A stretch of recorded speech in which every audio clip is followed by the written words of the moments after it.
بەناوی خوای گەورە ئێمە وەکو یەکێتی هاوردە و نانکارانی هەرێمی کوردستان کە بەڕێزان سەرۆکانی لقی هەولێر و سلێمانی و کەرکووک و دهۆک ئامادەن پێمان باشە ئامار و چالاکیەکانی یەکێتی هاوردە و نانکارانی هەرێمی کوردستان و هاوردە و هەناردە لە هەرێمی کوردستان بخەینە ڕوو بۆ ساڵی 2023. سەرەتا یەکێتی هاوردە و نانکاران هەرێمی کوردستان کە دروست بوو بە استراتیژیەتێکەوە دروست بوو کە بتوانێت کار و چالاکی خۆی یاخود ئەو کارێکەوە دەستی پێەکا بتوانێت کاری لەسەر بکە ئەویش بە سێ قۆناغ کارەکانی خۆی استراتێژی بۆ داڕشت کە کاری لەسەر بکە. قۆناغی یەکەم ئەوە بوو کە لە سەرەتاوە هاوردەکردنی کاڵا بۆ هەرێمی کوردستان و بۆ ئەوەی کەوا بتوانێت ژێرخانی ئابووری هەرێمی کوردستان دەوڵەمەند بێ و بازاڕەکانی هەرێمی کوردستان بە کاڵا دەوڵەمەند بکات. بۆیە قۆناغی یەکەم هاوردەکردنی کاڵا لە وڵاتانی جیهان لە کارخانەکانی وڵاتانی دەرەوە بەدەستی یەک بگاتە هەرێمی کوردستان بە کوالیتی باش بە نرخێکی گونجاو بگاتە هاوڵاتیان. ئەو قۆناغەمان تێپەڕاند و لە ساڵی 2010 دەستمان کرد بە قۆناغی دووەم بەهاندانی کۆمپانیاکانی خۆمان و کۆمپانیا بیانیەکان ئەوانش لە میانی گەشتەکانمان بۆ وڵاتانی دەرەوە بەشداربوونمان لە کۆنگرە و پێشەنگا کۆنگرە بازرگانیەکانی وڵاتانی جیهان و هاندانی کۆمپانیا بیانیەکان بۆ هاتنیان بۆ هەرێمی کوردستان بۆ کردنەوەی لقی کۆمپانیەکانیان و کردنەوەی هاوشێوەی کارخانەکانی خۆیان بە هاوبەشی لەگەڵ هاوردەکارانی هەرێمی کوردستاندا. ئێمە ئەو قۆناغە لە ئێستاشدا هەر بەردەوامین بۆ ئەوەی کەوا بتواندرێ ئێمە بەرهەمی خۆماڵی خۆمان بەرهەم بهێنین بۆ ئەوەی کەوا لە نزیکەوە بەرهەمەکانی خۆمان کوالیتیان ئەبیندرێ و ڕەچاو بکرێ و نرخیش گونجاو بێ بۆ هاوڵاتیان. بۆیە قۆناغی دووەمیش بە شێوەیەکی بەرفراوان کاری لەسەر کرا بۆ ئەوەی کەوا بتوانین ئێمە قۆناغی سێەم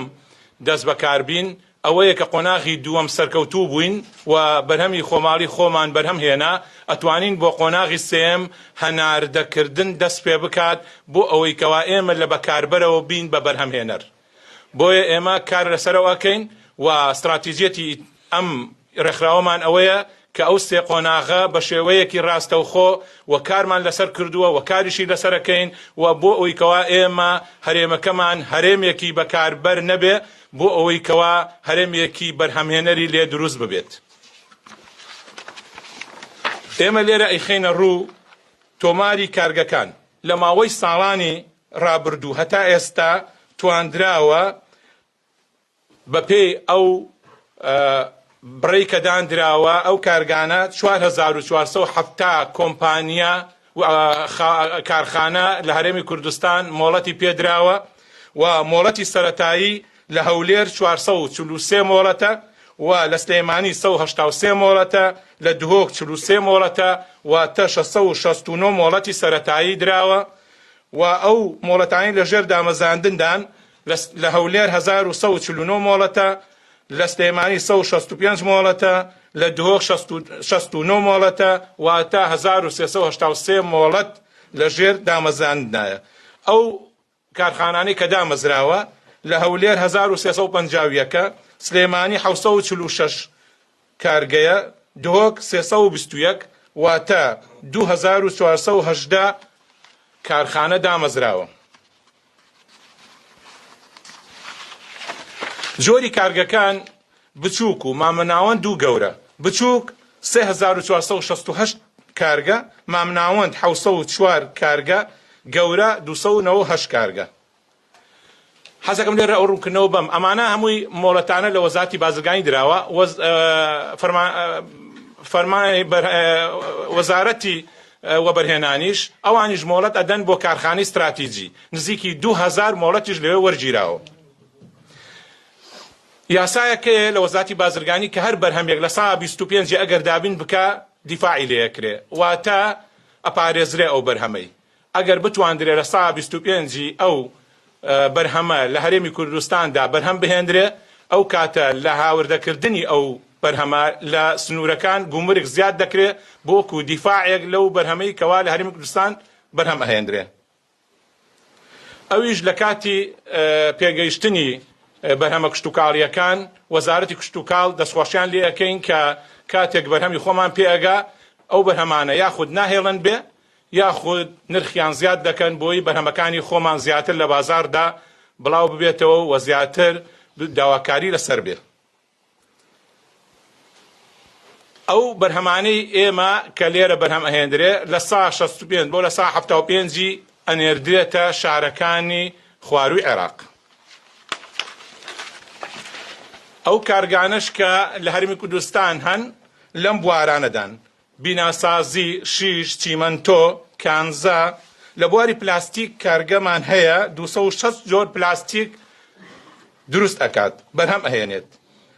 کارگەمان هەیە لە بواری خۆراک، ڕستن و چنین، کیمیایی، سلیلۆس، موبیلیات، خزمەتگوزاری، پاکەرەوە، دەرمان، زەیتی زەیتون، ڕۆنی ئۆتۆمبیل. 16 کارگەمان هەیە و بە شێوەیەکی بەرفراوان توانراوە لەو بەرهەمانێک کە باسمان کرد بەرهەم بهێنرێت لە هەرێمی کوردستان. تۆماری کۆمپانیاکان، کۆمپانیا لە هەرێمی کوردستاندا هەتا ئێستا توانراوە بە بیانی و ناوخۆوە 31550 کۆمپانیای خۆماڵی و دەرەکی دابمەزرێنرێت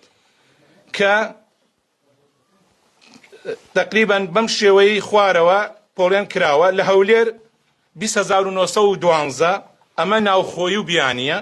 ناوخۆیی 18418، بیانی 2494. لە سلێمانی 6847 کۆمپانیا دامەزراوە و 6289 ناوخۆییە، 558 دەرەکیە واتە بیانیە. دهۆک 3791 کۆمپانیا بەگشتی ببوورە ناوخۆیی و بیانی هەردووکی بەگشتی. ناوخۆیی 3482، بیانی 309 کۆمپانیا. کۆی گشتی واتە کە باسمان کرد 31550 کۆمپانیا، 28189 ناوخۆییە واتە هاوڵاتیانی هەرێمی کوردستان و 3361 بیانیە.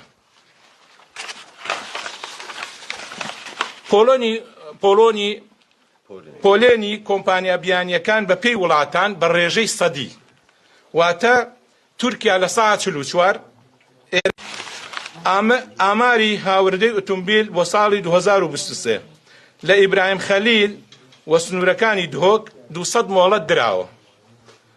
40301 ئۆتۆمبیل هاتۆتە ناوەوە. حاجی ئۆمەران 323 مۆڵەت دراوە، ژمارەی ئۆتۆمبیل 43608. باشماخ 136 مۆڵەت دراوە، 15921 ئۆتۆمبیل لەوێش هاتۆتە ناوە. ڕاپەڕین هیچی لێ نەهاتوە. پەروێزخان 157 مۆڵەت دراوە، 19796 ئۆتۆمبیل هاتۆتە ناوەوە. فرۆکخانەی هەولێر و 1 مۆڵەت دراوە، 2 ئۆتۆمبیل هاتووە. فرۆخان سلێمانی لێی نەهاتووەتە بە گشتی 827 مۆڵەت دراوە، 199928 ئۆتۆمبیل هاتووە تا هەرێمی کوردستان.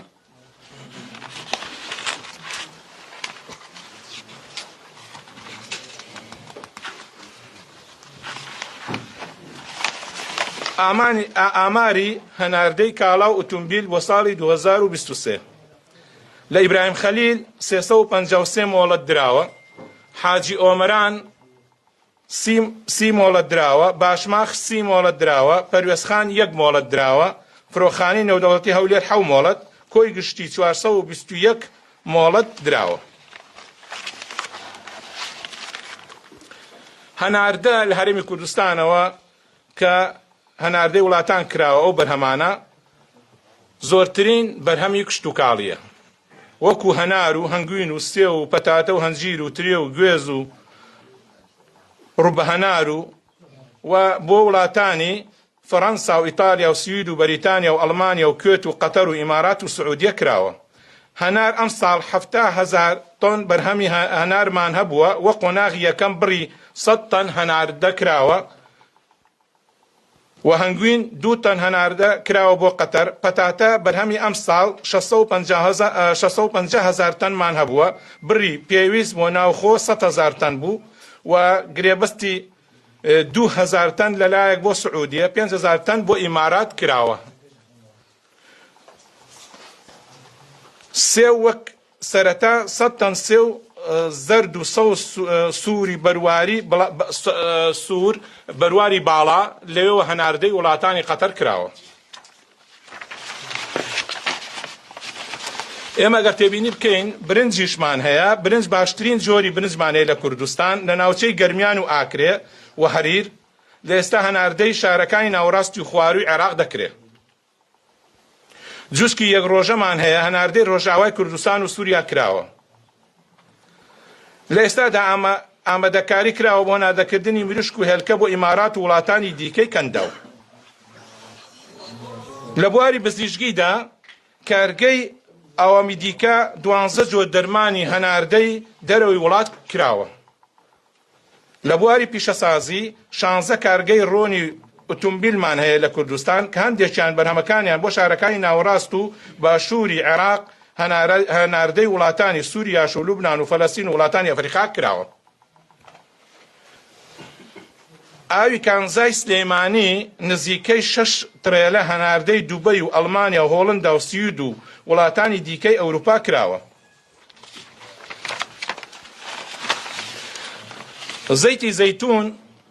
کارگەی ڕاسان 10 تەن هەناردەی بەریتانیا و ئەڵمانیای کردووە. دۆشاوی تەماتە و بەرهەمە کارگەی دۆشا و تەماتەی حەریر وەک سەرەتا 25 تەن هەناردەی ئەمریکا کراوە.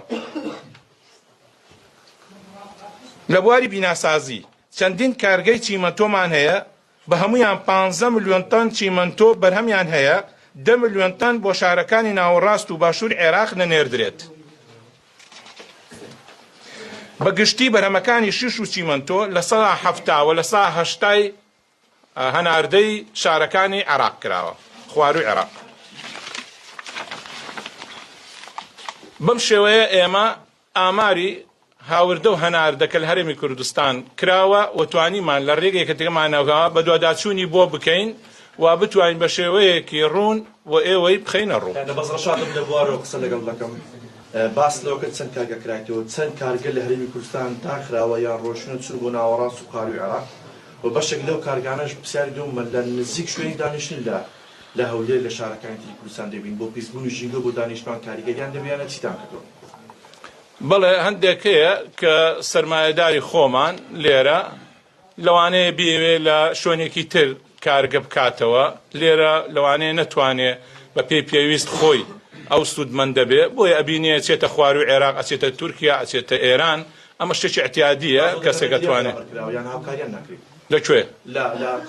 لە هەرێمی کوردستان بەڕاستی ئێمەش گلەیمان هەیە بۆچی تا ئێستا ئێمە نەگەیشتوینەتە کارخانەی استراتیجی بە کەمیەتێکی زۆر لەبەر چەند گیر و گرفتێک یعنی هاتووە بەو شێوەیە بەڵام بەو شێوەی کە ئەوترێ ڕێگری لێ ئەکرێ ڕێگری لە هیچ کۆمپانیایەک و هیچ ڕێکخراوێک و هیچ کارگەیەک نەکراوە کە بڵێ بەرهەمەکانی بەرهەم نەهێنێ بەڵام هەندێک گیر و گرفت ئەوەیەکەوە مەسەلەن وەحدەی کارەبا گرانە داوامان کردووە هەموو جارێ بە راپۆرت بۆ وەزارەتی کارەبا کە ئەم کارەبایە گرانە نابێ بەمە وەحدەی کارەبا لە عێراق بە 70 بێ و لێرە بە 157 بێ بەڵام ئێستا وەکو ئەبینین بە دوواداچوونی بۆ کراوە و ئاگاداریان کردوونێتەوە کە لە ساڵی ئایندە ئەو وەحدەی کارەبا بۆ کارگەکان ئەزێندرێ و تا ئێستاش ئیش لەسەرەوە کراوە کەوا کشتتوکاڵیش بۆی دابەزیوە واتە بۆ بە 60 وەحدەی کارەبا بە 60 دینارە و ئەوەی کە تۆ باسیەکەی کە ئەو کارگانەی لە ناو نزیک شارەکانن بەڵێ بەڕاستی ئێمەش بە باشی نازانین و ئەندامانیشمان ئاگادار کردوتەوە و زۆر لە سەرمایەدارەکانیش کە لەگەڵیان دانیشتین ئەڵێن ئەو کارگانە با لە دەرەوەی شار بێ بووی کەوا بەڕاستی هیچ زەرەرێ بە خەڵک نەگەیەنێ و دوا ئەوە ژینگە با پیس نەکا بۆیە کاشێک من دیارم لە زوومی هەولێرەوە دوو پرسیارم دەکەم ئەوترێ چەند بەرهەمهێنان گرنگە ئەوەنە ساختکردنەوەکەی گرنگترە لە هەرێمی کوردستان دەبینین چەند جار جوتیاران بەرهەمەکانیان بەهۆی نەفرۆشتنەوە بەهۆی ساغ نەکردنەوە فڕێ ئەدرێ بەداخەوە ئێوە وەکو یەکێتی هەناردەوە هەوڵدەرکردن لە هەرێمی کوردستان چی ئەکەن بۆ کۆکردنەوەی ئەوە بە زیادکردنی بەرهەمەکانی ناوخۆ چۆن دەتوان ئەمە بکەن پرسیاری دوم ئەوەیە حکوومەتی هەرێم تا چەند هەماهەنگکار و ئاسانکاری کردو بۆ دامەزراندنی کارگەی زیاتر لە هەرێمی کوردستان بۆ زیادکردنی بەرهەمە ناوخۆیەکە ئێمە وەکو یەکێتی هاوردە بنانکاران کوردستان بەڕاستی لەم مەرحەلەیە کە ماوەیەک کاریشی لەسەرەکەین هانی ئەندامانەین بۆی بتوان کارخانەی استراتیجی لە هەرێمی کوردستاندا بمەزرێنن چونکە بەڕاستی پێویستە ئێمە بەرهەمی خۆماڵی خۆمان هەبێ و ئێمە کە کاتێک کشتتوکاڵ پێئگا زۆر هەوڵ دەین بۆی بتوانین چ شتێکمان هەیە بە شێوەیەکی ڕێک و پێک بتوان درێت لە زیاد لە خۆمان بینێرینە دەرەوە ئێمە ساڵی پار و پێرار و ئەم ساڵیش لە هەنارە بەڕاستی دەورێکمان هەبووە کەوا توانیومانە لە بەریتانیا بەهۆی ئەوەی کەوا ئەو علاقەتە و پەیوەندێمان هەیە لە بەشداربوونمان لە پێشەنگا و کۆنگرە بازرگانیەکان لەوانەیە سەرمایەداری باش بناسین بۆیە هەوڵمان داوە کەوا بیناسیێنین بۆوانی کەوا هەنارە نێرن لە بەریتانیا تواندراوە ئێمە دەستمان لەوە هەبێ حکوومەتی هەرێمی کوردستان تا چەند توانیوێتی ئێمە بەڕاستی ئێمەش گلەیمان هەیە یعنی ناڵین چەند ساڵ ئێمە هەر بەکاربەرین نەبووین بە بەرهەمێنەر بەڵام بەڕاستی لە پارەوە حکوومەت هاتوۆتە سەر خەت توانیوێتی کەوا پار 2000 تەن کە پشگیری کرد هەنار چۆ بەریتانیا و ئەم ساڵیش بەڕاستی لە پەتاتە و لە سێوە و لە ئەو شتانەی کەوا هەنگوین و حکوومەت لەسەر خەت بووە ئەمە جێی دڵخۆشیە ئەمەلمان هەیە ئینشاءالله لە ئایندەدا بتوانین ئێمە هەم حکوومەت هەرێمی کوردستان و بتوانین کەوا هانی ئەو کۆمپانیانە بدرێ بەرهەمی خۆماڵی خۆمان زیاد بکەن و بتوانن سودمەند بن بۆی بتوانن زیاتر بەرهەم بهێنن لە کەناڵ هەشت لە ماوەی ڕابردوودا بەشێک لە ینی بەشێکی زۆری هاوڵاتیان هەرم کێشان هەیە لە بەرزنزمی کاڵەکانی بازاردا یەکێکی هاوردە بەکارانەوە لەگەڵ لایەنە پەیوەنددارەکان چۆن پلانتان هەیە بۆ ساڵ 2024 بازارێکی جێژیر بۆ هاوڵاتیان بکەنەوە بۆ نمونە ئەگەر دوو نمونە دەمێ زۆر جار نرخی ڕۆ زۆر بەرزێ بێتەوە یان نرخی مریش لە ناکاو بەرز و نزمە بێتەوە ئەم کێشانە چەند بابەتی دیکەش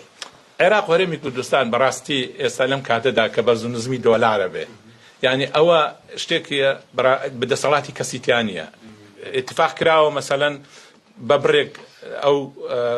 دانراوە نرخی ئەو کاڵایە بێتە هەرێمی کوردستان لێرە بەرز و نزمی دۆلار وا ئەکا بازار شتێکەدا یعنی زۆر کات لەوانەیە خەتای بەرهەمێنەرەکە یا خۆت خەتای هاوردەکارەکە نییە ئێمەش بەڕاستی حەز ئەەکەین کەوا ئیستیقرارێک لە هەرێمی کوردستان لە بواری سەقامگیری پارەدا هەبێ دراو هەبێ بەڵام دۆلار بەدەست من و تۆ نییە کاتێ بەرز و نزمەکە ئەوش بە دۆلارێک کڕێ ئەو بەرز و نزمی ئەبیندرێ بەڵام لەگەڵ ئەوەشدا ئێمە هەوڵمان داوە بەڕاستی بۆ ئەوی کەوا بتواندرێ بە کەمترین نرخ کاڵەکان بخاتە بەزارەوە ڕکابەرەکیان بۆ دروستەکەین بۆی کەوا بتواندرێ زیاتر خەڵک هاوڵاتیان بەشدار بێ کێشەی دۆلار چەند ساڵێکی پێشتا کێشەی دۆلار بەرز نزمەنە بۆ ئەم کێشەیە هەر هەبوو یعنی بە بەردەوامی ئەو کێشەیە لە یەخی هاوڵاتیان گیر بوو لێ نابێتەوە بەشێکی پەیوەندی بۆ هەیە بەم قسەمان لەگەڵ خاوەنی کارگەویان بۆ نمونە کە بەرهەمهێنانی پەلەوەریش کردووان ئەڵێن ینی شوێنی نێمە بابەتەکان تێدا ساخێن و لە ناکاو کۆمەڵێکی زۆر ینی خاوەن دەواژین بەرهەمیانە بێت و دیار نێ چی دەکەن نازان نرخەکە نزمە بێتەوە دواتر نامێنێ بەرزە بێتەوە بە دەواجین بابەتی دیکە بۆ نمونە ئەگەر قسەی لەسەر پێم پرسی برنجە شەکرە ڕۆنە بابەتانی دیکە لە ناکاو نرخەکەی زۆر بەرزە بێتەوە و پاش ماوەیەکتر نزمە بێتەوە چەند ساڵتر شەرە بۆ ئێستا شەر هەیە ینی ئەم بابەتە ئەمە زیاتر پەیوەندی بە ساغکردنەوە و ینی نەبوونی لە کۆگەکان هەیە ئەویشی ئەمە چیەکە خۆی ئەوەی جەناب دەڵێ ئەبێ سیستەمێکی بۆ دانرێ مەسەڵەن جاری وایە ڕاستەکە بینی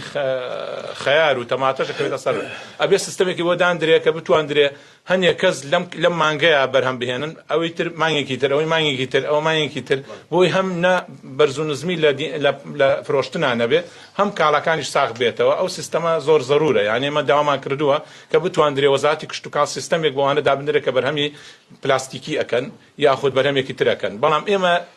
تەرکیز دەخینە سەرەوەی کە هاوردەکردنی ئەو کاڵایە دێتە هەرێمی کوردستان بتواندرێن نرخەکانی گونجاو بێ بەڵام دۆلاریش کەوا بەرز و نزماکە تەئسیر لەسەر ئەوەیە بەڵام بۆ مەسائلی ناوخۆ ڕاستە ئێستا بۆ ئێمە زۆر هەوڵە دێن یعنی پێداگیری لەوەکەن کە بەرەمی خۆماڵی خۆمان بەرهەم بێن و کارخانەی استراتیژی دروست ببێ لەبەر ئەوەی کە ئێمە لە دوور ڕۆ سودمەند بین لە ڕووی کوالیتیەوە کە لەبەر چاوی خۆمانە کوالیتیکی بەرز بێ لە ڕووی نرخیشەوە کە گونجاوە چونکە ئەو مەسروفە زۆری تێ ناکرێ مەسەن لە وڵاتێکەوە بێتە وڵاتێکی تر بۆیە بەڕاستی ئێمە هەموو کاتێ پێداگریەکەین لەسەر ئەوەی وەکوێشێتی هاوردەوڵاتەکانی کوردستان کەوا بەرهەمی خۆماڵی خۆمان بەرهەم بهێنین و حکوومەت هاوکار بێت لەگەڵ کارخانەکانە و بتوانین ئەو کارخانانە بەرهەمێکی زیاد بەرهەم بهێنن و بەشی خۆمان بکاو ئینشاءالله لە ئایندەشدا ئێمە خۆمان بە بەرپرسیارە زانین کە بازاڕیان بۆ دروستکەین دەرەوەی وڵات و بتوانن بەرهەمەکانیان لە وڵاتان ساغ بکەنەوە.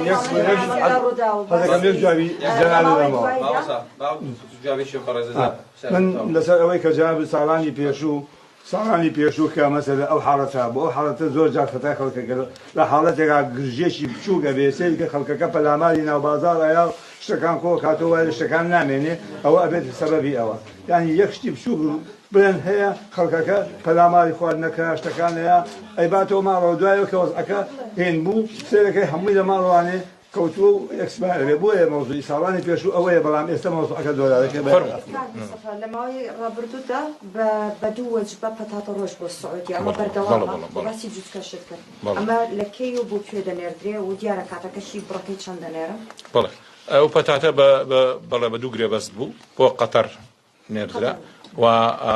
بەڕاستی ئەو دوو گرێبەستە زۆر بە شێوەیەکی بەرفراوان کرا و